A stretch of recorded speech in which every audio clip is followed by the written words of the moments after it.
뉴욕 지하철 총격 사건의 용의자가 하루 만에 체포됐습니다. 대낮 다운타운 한복판에서 또다시 강도 사건이 발생했습니다. 강도들은 도망가는 여성을 차로 치고 시계를 빼앗아 달아났습니다. 경찰 체포 과정에서 총에 맞아 숨진 패트릭 로야 사건과 관련해 경찰이 총을 쏘는 영상이 공개되면서 파장이 커지고 있습니다. 연방정부가 항공기와 버스 등 대중교통을 이용할 때 적용하고 있는 마스크 착용 의무화 조치를 또다시 연장했습니다. 미주 한인 역사상 세 번째로 한인 연방 항소법원 판사가 탄생할 전망입니다.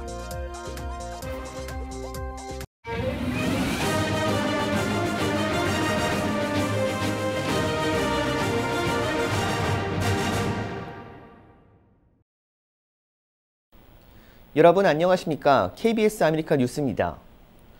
어제 뉴욕 지하철 총격 사건 용의자가 체포됐습니다. 경찰은 62살 흑인 남성 프랭크 제임스를 체포했다고 밝혔습니다. 제휴사 뉴욕 KBTV의 보도입니다. 프랭크 제임스는 어제 출근 시간대 지하철에서 묻지마 총기 난사 사건으로 시민 20여 명에게 부상을 입힌 혐의를 받고 있습니다. 경찰은 어제 발생한 총격 사건 현장에서 한 업무용 승합차 열쇠를 발견했고 이 승합차를 사건 몇 시간 뒤 브루클린역 근처에서 발견했습니다. 승합차에는 아무도 타고 있지 않았고 총과 확장 탄창, 도끼, 연막탄, 휘발유 등이 있었습니다. 경찰은 이후 18시간에 걸친 조사 끝에 프랭크 제임스를 용의자로 지목하고 오늘 오후 맨하탄 이스트빌리지에서 그를 체포했습니다. 당국은 체포 과정에서 제임스가 저항하지 않았으며 범행 동기는 아직 밝혀지지 않았다고 전했습니다. 단 이번 사건을 그의 단독 범행으로 보고 수사를 진행하고 있습니다. 브루클린의 뉴욕 동부지구 검사인 브리온 피스는 제임스가 뉴욕 지하철 승객과 직원들이 사망에 이르거나 중상을 입을 수도 있는 위험 무기를 사용한 혐의 등을 비롯해 여러 혐의로 기소될 것이라면서 연방법원에서 재판을 받을 것이라고 밝혔습니다. 제임스는 유튜브에 미국이 폭력이 만연한 인종차별적인 곳이라고 비난하고 에릭 애덤스 뉴욕시장을 직접 비방하는 동영상을 올린 것으로 확인됐고 또 지하철 안전 및 노숙자 문제를 해결하기 위한 애덤스 시장의 계획에 대해 실패할 운명이라고 말하기도 했습니다. 범인은 어제 지하철에서 33발을 발사했으나 총이 고장이 나면서 더 발사하지 못한 것으로 나타났다고 AP통신 등이 보도했습니다. 어제 오전 8시 24분경 뉴욕 지하철 N노선 열차에서 발생한 무차별 총격으로 총상 환자 10명을 비롯해 모두 29명의 부상자가 나왔으며 부상자 가운데 5명은 등교하던 학생들이었습니다. KBTV 뉴스 김은지입니다. 대낮 다운타운 한복판에서 또 강도 사건이 발생해 시민들을 불안에 몰아넣고 있습니다. 한 여성이 강도를 피해 달아났는데 강도들은 도망가는 여성을 차로 치고 시계를 빼앗아 달아났습니다. 박시몬 기자가 보도합니다. 회색 옷을 입은 한 여성이 뛰어다니며 도움을 청합니다. 여성의 뒤에는 은색 다치 차량이 쫓아오고 여성은 결국 은색 차량에 치이고 맙니다. 이 여성은 거리에 쓰러져 손목에 있던 시계를 던지고 강도들은 시계를 주워갖고 자리를 떠납니다. 지난 월요일 LA 다운타운에서 벌어진 사건입니다. 피해 여성은 보석상에서 나오는 길이었으며 여성을 공격한 일행은 피해 여성의 차량 유리창을 깨뜨리며 위협을 가했습니다. 여성은 그 자리에서 도망치기 시작했고 결국 손목에 차고 있던 롤렉스 시계를 빼앗겼습니다. 2명의 용의자들은 권총으로 무장하고 있었으며 스키 마스크를 쓰고 있었습니다. 최근 들어 늘어나고 있는 강도 사건들의 유형을 보면 집까지 따라가거나 특정 지역에서 기다리고 있다가 범행을 저지르는 경우가 늘고 있습니다. 경찰은 최근 강도 범행이 17개 갱단들과 연관된 것으로 보고 수사를 진행 중입니다. There's been this instance of where they're being targeted apparently for expensive jewelry, watches, diamond rings, those type of ornaments. And while the department put a task force together some 6 months ago, so work with us and we'll work with you, and we think that working together we can counter this terrible and brazen acts of violence. 경찰은 범행을 예방하기 위해 순찰을 강화하고 있다면서 값비싼 액세서리는 눈에 띄지 않게 착용할 것과 길을 걸을 때는 2명 이상이 함께 할 것을 권고했습니다.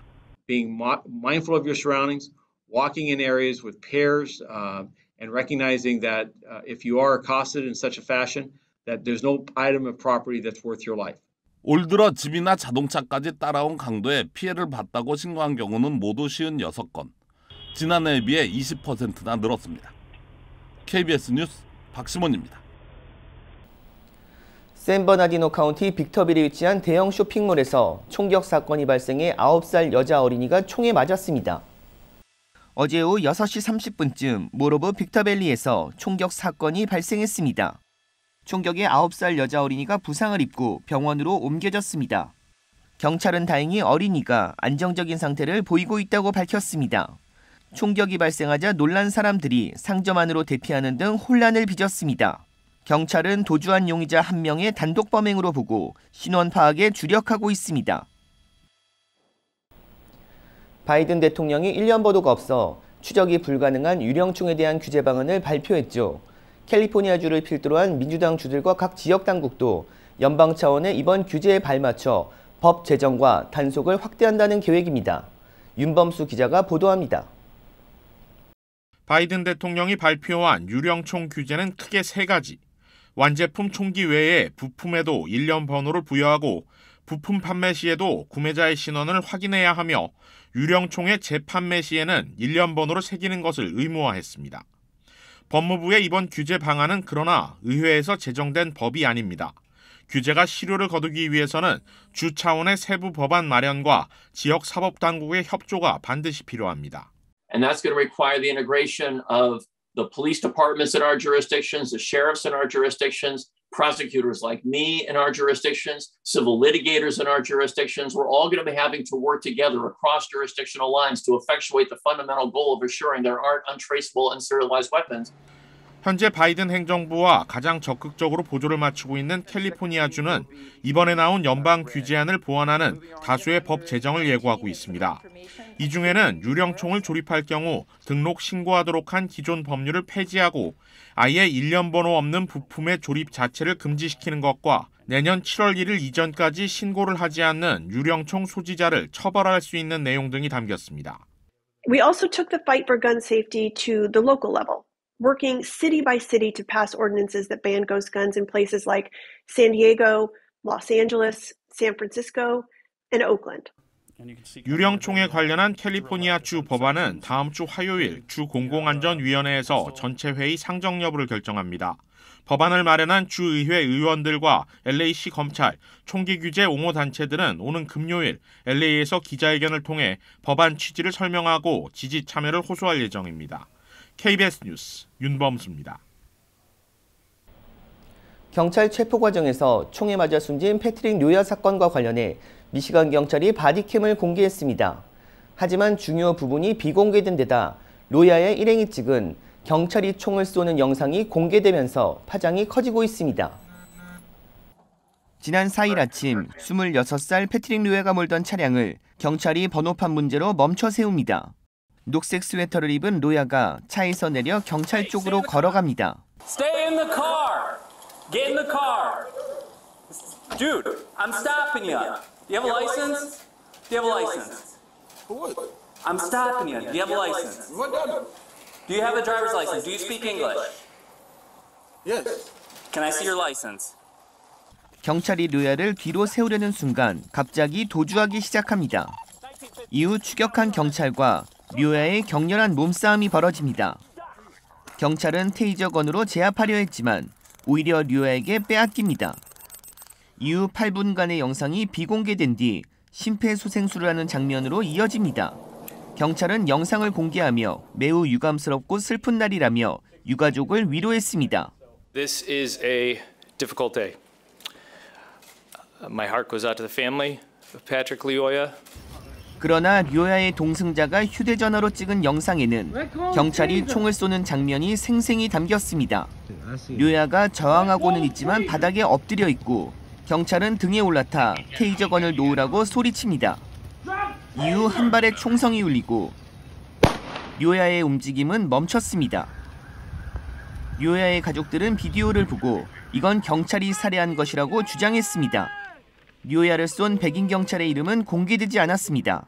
SNS를 통해 영상물이 빠르게 퍼지면서 사건이 일파만파 커지고 있는 가운데 료야의 아버지 피터 씨는 평화적인 시위를 촉구했습니다. 연방정부가 항공기와 버스 등 대중교통을 이용할 때 적용하고 있는 마스크 착용 의무화 조치를 또다시 연장했습니다. 교통안전청은 당초 오는 18일 만료 예정이던 대중교통 마스크 의무화 조치를 5월 3일까지 보름 연장한다고 밝혔습니다. 스텔스 오미크론 확진자가 최근 증가하면서 입원과 사망 등 잠재적 영향에 대비해 마스크 착용 의무화 조치를 더 유지하는 게 좋겠다는 질병통제예방센터 CDC 권고에 따른 것입니다. 대중교통시설에서 마스크 의무화 조치를 어기면 최소 $500의 벌금이 부과되고 상습 위반자는 최고 $3,000를 낼 수도 있습니다. 한국 방역당국도 코로나19 확산 방지를 위해 오늘부터 60살 이상 고령층에 대한 4차 접종을 권고했습니다. 김세정 기자의 보도입니다. 4차 접종이 가능한 대상자는 1962년 또는 그 이전 출생자여야 하고 3차 접종을 맞은 지 120일이 지나야 합니다. 자녀 백신을 활용하는 당일 접종은 오늘부터 가능하지만 사전 예약을 거쳐 25일부터 본격 진행됩니다. 60세 이상 연령층의 중증, 사망을 예방하고 오미크론 변이의 유행 지속 가능성과 또 새로운 변이 바이러스 유행 우려 등 불확실성에 대응하고자 4차 접종을 시행하기로 하였습니다.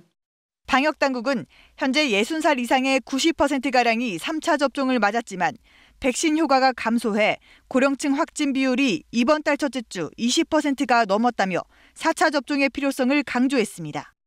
방역당국은 특히 80살 이상의 경우 치명률이 60대의 17배, 70대의 4배에 이른다며 4차 접종을 적극적으로 권고했습니다. 접종 대상자들의 반응은 엇갈렸습니다. 저는 꼭 맞아야 된다고 생각해요. 무서운 병을 이길 수 있다는 그런 면역성이 생기기 때문에 꼭 맞아야 되고. 절대 안 맞습니다. 근육이 풀어지고 갑자기 노화가 진행이 되어가지고 병원에 가서 진단을 해보니까 여러 가지 기저질환이. 내일 발표되는 거리두기 조정안은 사적 모임 인원과 영업시간 제한을 해제하는 안이 유력하게 논의되고 있습니다. 실외 마스크 해제에 대해선 안철수 인수위원장이 속도 조절을 요구했습니다. 실외에서는 마스크를 벗는 것을 검토하고 있습니다. 그런데 이것은 좀 너무 성급한 조치가 아닌가 그런 우려가 있다는 점을 좀 말씀드리고 싶었습니다. 방역당국은 코로나 종식이 가능할 수준의 집단 면역 달성은 어려울 것이라면서 여기에 대비한 일상 전환 조치를 마련하겠다고 밝혔습니다. KBS 뉴스 김세정입니다. 전 세계에서 코로나19 확진자가 꾸준히 나오면서 오늘 누적 감염자가 5억 명을 넘어섰습니다. 통계 사이트 월드오미터는 오늘 세계 코로나 누적 확진자가 5억 80여만 명이라고 집계했습니다. 이는 전 세계 인구 79억 명 가운데 6%에 해당합니다. 그러나 보고되지 않은 감염자가 많은 만큼 숨겨진 확진자를 고려하면 실제 감염자는 이보다 훨씬 많을 것으로 추정됩니다. 실제로 아프리카의 경우 실제 감염자가 공식 통계보다 100배나 많은 것으로 조사된 바 있습니다. 이와 관련해 세계보건기구는 오늘 회의를 열고 팬데믹에 대한 국제적 공중보건 비상사태를 계속 유지하기로 만장일치로 결정했다고 밝혔습니다. 강력한 토네이도가 텍사스의 한 마을을 강타해 23명이 다쳤습니다. 거대한 나무가 뿌리까지 뽑혀 쓰러져 있습니다. 자동차가 나뭇가지에 걸려 있고 건물은 허물어져 잔해만 남았습니다. 전봇대와 송전선도 사방에 흩어졌습니다. 오늘 오스틴에서 북쪽으로 50마일 떨어진 벨카운티 살라도에 토네이도가 덮쳐 23명이 다쳤습니다. 부상자 가운데 1명은 중태입니다. 토네이도를 유발한 폭풍은 이 지역에 주먹만한 우박도 퍼부었습니다. 기상청 폭풍예보센터는 아칸소, 테네시, 미시시피 등의 강력한 토네이도가 추가로 발생하고 허리케인급 강풍도 발생할 수 있다며 주민들의 주의를 당부했습니다. 미주 한인 역사상 세 번째로 한인 연방항소법원 판사가 탄생할 전망입니다. 백악관은 오늘 5명의 신임 연방판사 지명자를 발표하면서 존 리, 한국명 이지훈 시카고 연방법원 판사를 제7연방항소법원에서 근무하게 될 최초의 아시안 아메리칸이라고 소개했습니다. 54살인 리 판사는 상원에서 인준을 통과하면 미주 한인 사상 세 번째 연방항소법원 판사가 됩니다. 부모님은 1960년대 독일에 파견됐던 광부와 간호사로 독일에서 태어나 5살 때 시카고로 가족과 함께 이민 와 성장했으며 하버드 로스쿨을 졸업했습니다. 캘리포니아주 의회에서 주 4일 근무제 법안이 발의됐습니다. 민주당 소속 크리스티나 가르시아 주 하원 의원은 500명 이상 사업장의 주당 근무 시간을 기존 40시간 주 5일 근무에서 32시간 주 4일 근무로 줄이는 내용의 법안을 제출했습니다. 이 법안은 근로시간 단축에 따른 임금 삭감을 금지했고 32시간을 초과해 일하는 근로자에게는 정규 급여의 1.5배 이상의 수당을 지급하도록 했습니다. 캘리포니아에서 이 법이 적용되는 기업은 2,600곳이고 소속 근로자는 주 전체 노동력의 5분의 1에 해당합니다. 윤석열 정부의 장관 후보자들이 추가 발표됐습니다. 남은 10개 부처 가운데 8개 부처 후보자가 지명됐는데 윤 당선인의 최측근 한동훈 검사장이 법무부 장관 후보로 깜짝 전격 발탁됐습니다. 강나루 기자입니다. 윤석열 당선인 옆에 선 한동훈 검사장, 회견장의 관심은 온통 법무장관 후보자에 쏠렸습니다. 윤 당선인은 자신의 최측근 검사 후배를 장관에 발탁한 이유, 이렇게 설명했습니다. 수사와 이런 재판 같은 법 집행 분야뿐만이 아니라 법무 행정을 담당할 최적임자라고 저는 판단했고 절대 파격 인사는 아니라고 생각합니다. 서울중앙지검장이나 검찰총장으로 중용될 거란 관측은 있었지만 법무장관 직행을 예상한 사람은 거의 없었습니다. 아직 40대인데다 고시기수로 형 김호수 검찰총장보다 7기수나 낮기 때문이었습니다. 하지만 한동훈 후보자는 이런 생각 일축했습니다. 제가 지금 거의 50이 됐고 그리고 공직 생활에서 이 분야에서만 20년 넘게 근무를 했습니다. 이런 정도 경력을 가진 사람이 나이나 경력 때문에 장관직을 수행하지 못할 만한 나라는 아니라고 생각하고요. 외교부와 통일부 장관은 실세 중진으로 불리는 사선의 박진, 권영세 의원이 나란히 포진했습니다. 현역 의원 입각을 최소화한다는 인선 방침보다는 엄중한 안보 상황에 중량감 있는 정치인을 발탁했다는 평가입니다. 사회부총리 겸 교육부 장관엔 김인철 전 한국외대 총장이 지명됐습니다. 행정안전부엔 이상민 전 권익위 부위원장, 환경부엔 한화진 환경연구원 명예연구위원, 해수부엔 조승환 전 해양과학기술진흥원장, 중소벤처기업부 장관 후보자에는 이영 의원이 각각 선임됐습니다. 첫 대통령 비서실장에는 이명박 정부 경제수석 등을 지낸 김대기 전 수석이 임명됐습니다. KBS 뉴스 강나루입니다. 우크라이나 동부 돈바스 지역에서 러시아군의 대공세가 예상되고 있는 가운데 미국 등 서방 국가들이 대규모 군수 지원을 준비 중입니다. 러시아는 이에 맞서 서방의 무기 수송 차량 등이 군사 표적이 될 수 있다고 맞불을 놓고 있습니다. 김기수 기자의 보도입니다. 대격전을 앞두고 긴장이 최고조에 달해 있는 우크라이나 동부 돈바스. 미국은 러시아의 공세에 맞설 새로운 무기들을 우크라이나에 보낸다고 밝혔습니다. 장갑차와 드론 등이 포함됐는데 8억 달러, 우리 돈 1조 원 가까운 규모의 무기가 제공됩니다. The enormous package of military assistance we put out today is continue to help and assist the Ukrainians in this war and one where we see atrocities happening every single day. 미국의 추가 무기 제공은 돈바스에서 일전을 앞둔 우크라이나 측의 요청에 따른 것으로 전해졌습니다. 유럽 국가들의 무기 지원도 계속 이어지고 있습니다. 올라프 숄츠 독일 총리는 탄약과 대체 부품이 있는 제대로 된 무기를 공급하겠다고 강조했습니다. 러시아는 서방의 무기 운송 수단을 공격하겠다고 맞섰습니다. 적법한 군사 표적이라는 겁니다. 또 우크라이나군이 러시아 영토를 공격하고 있다며 키이우 등을 재공격할 수도 있다고 경고했습니다. 돈바스에 병력을 집결시킨 러시아는 조만간 대규모 공세를 펼 것으로 관측됩니다. 이번 전쟁을 다음 달 초까지 마무리한 뒤 2차 대전 전승 기념일인 5월 9일 마리우폴에서 열병식을 열 계획이라는 보도도 나오고 있습니다. 베를린에서 KBS 뉴스 김기수입니다. 러시아 제재를 총괄하는 미 재무부 제닛 앨런 장관이 테러 제재를 훼손하려는 시도를 좌시하지 않겠다고 국제사회에 경고했습니다. 김기현 기자의 보도입니다. 제닛 옐런 미 재무장관이 러시아를 상대로 취해진 서방 측 제재에 소극적인 나라들을 향해 대가를 치를 것이라고 말했습니다. 미 싱크탱크 애틀랜틱 카운슬 연설을 통해 러시아와 관계를 유지하면서 이득을 취하고 기회를 엿보는 국가들이 있다며 내놓은 경고입니다. 그러면서 미국을 비롯한 서방 측은 국제 질서의 미래가 흔들리는 상황에서 불거진 근시안적 행동을 좌시하지 않겠다는 뜻도 분명히 했습니다. The unified coalition of sanctioning countries will not be indifferent to actions that undermine the sanctions we have put in place. 옐런 장관은 특히 우크라이나 전쟁에서 중국의 역할이 중요하다고 강조했습니다. 중국이 최근 러시아와 특별한 관계를 재확인한 만큼 전쟁 종식을 위한 구체적 행동에 나설 것을 촉구한다며 그렇지 않을 경우 국제사회의 따돌림을 면치 못할 거라고 전망했습니다. The world's attitude towards China and its willingness to embrace further economic integration may well be affected by China's reaction to our call for resolute action on Russia.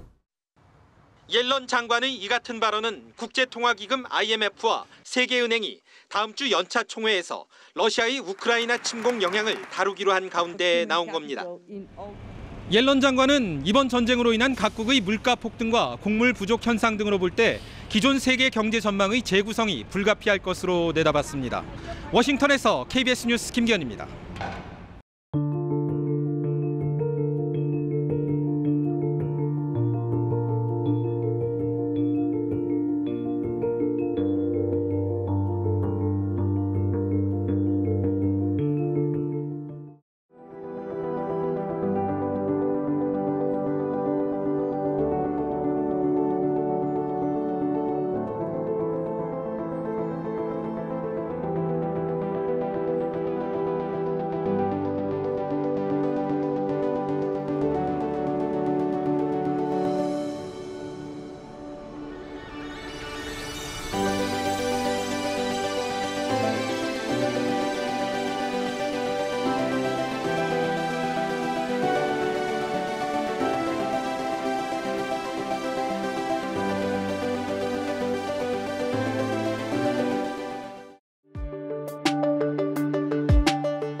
KBS 아메리카 뉴스 마칩니다. 고맙습니다.